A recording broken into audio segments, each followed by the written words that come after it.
Hi, welcome to volume 2 of the Schoolgirl Sample Sewing Book.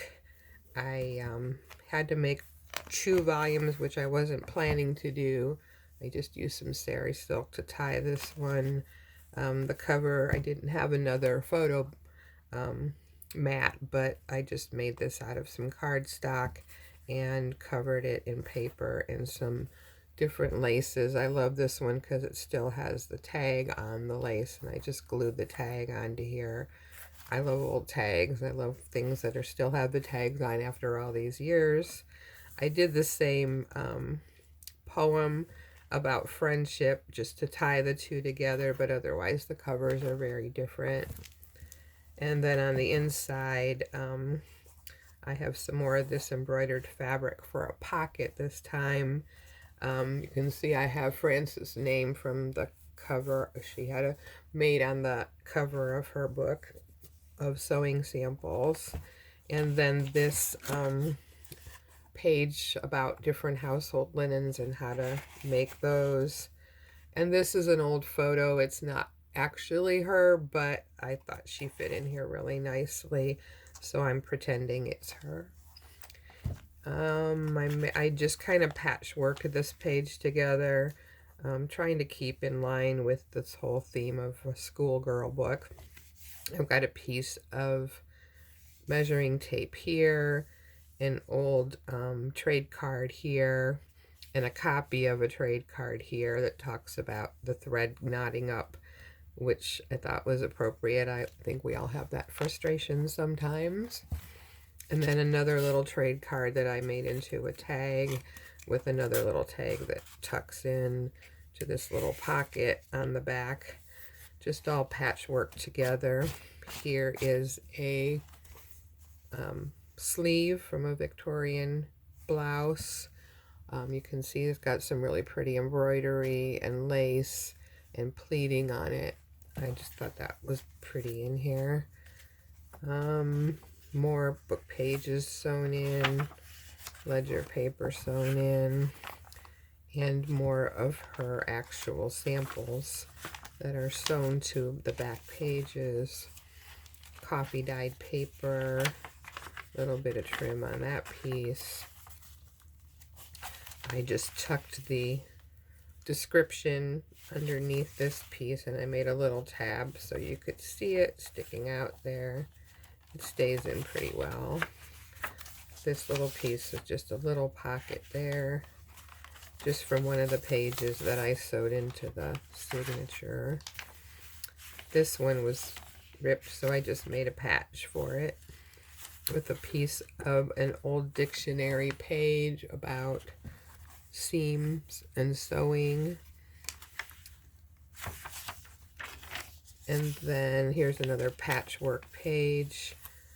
This actual embroidered piece is from a different schoolgirl sampler that was just all on this long piece of fabric.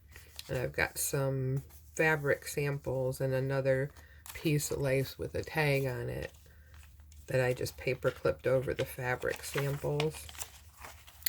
These are also some of the antique samples that I have.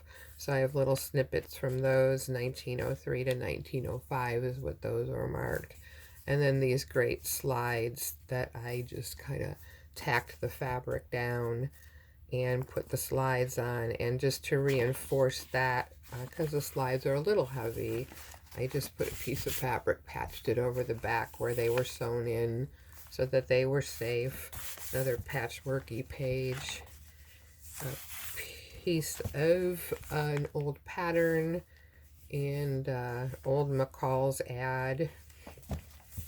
And then this is the other side of that sleeve. Some graph paper. Piece of embroidery here. Some cross stitch. That I love the colors in this piece. Some more copies, some more samples. This one you can see how the page is just eaten up here. So the kind of was in sad shape in some places. Just a piece of antique lace tucked into a pocket I made on the back. I used a piece of book paper, front end paper from a book that had says Carnegie Library on it. Pretty paper though, very old, and I just took a piece of embroidered fabric and glued it onto the pocket. And then here's another sewing sample that she made with another description. She actually made the description on the page too, and then apparently decided to do it on the page next to it and use that paper. You can see it's a little bit starting to tear a bit, but it's sturdy enough to hold it. And here I made another pocket, and then this is some schoolgirls working on a quilt, and so I tucked an old quilt square, antique quilt square that I just tied a bow on it, and after I folded it up, it's a star, and I'm not going to unfold it, but it's in here, and it can easily be unfolded and used somewhere else, but I tucked it in the pocket with the schoolgirls sewing here. Make sure I get that back in there. And then here's a copy from an old book about the little seamstress. Another sample with another sample card that's tucked underneath. And another sample. You could see on here how this transferred onto the paper, even though it's a copy and it's a little smaller. I put this on some cardstock, so I actually, this old card, very old cardstock actually. I made a little pocket on the back. I made a little, this is actually a copy of an old needle book, but this inside insert is from an old needle book that I just glued on the inside and then placed a little needle. There are needles in here. It's basically like new, and stuck that in the pocket. And then this is a copy of a trade card for a thread, and another copy off an old trade card that I glued over that. The star with the overcasting and the stitching. And then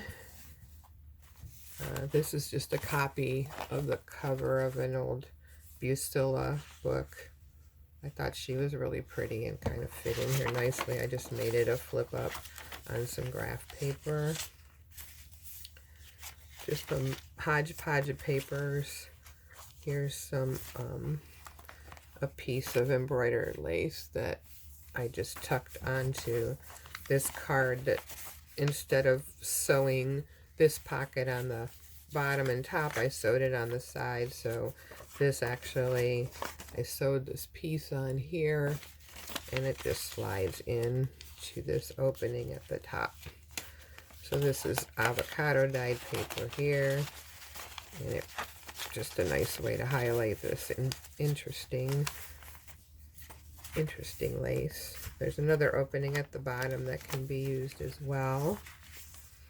And then this is just another trade card that I glued down because it was fragile and I didn't want it to fall apart, and I layered some little antique porcelain buttons underneath there.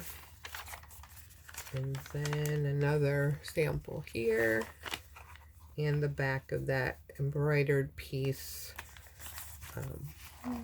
And then in the back, here's more of that embroidered ruffle, and I tucked in just a little flip out. It's got a piece of lace on the end, and these are some antique laces, a copy of an old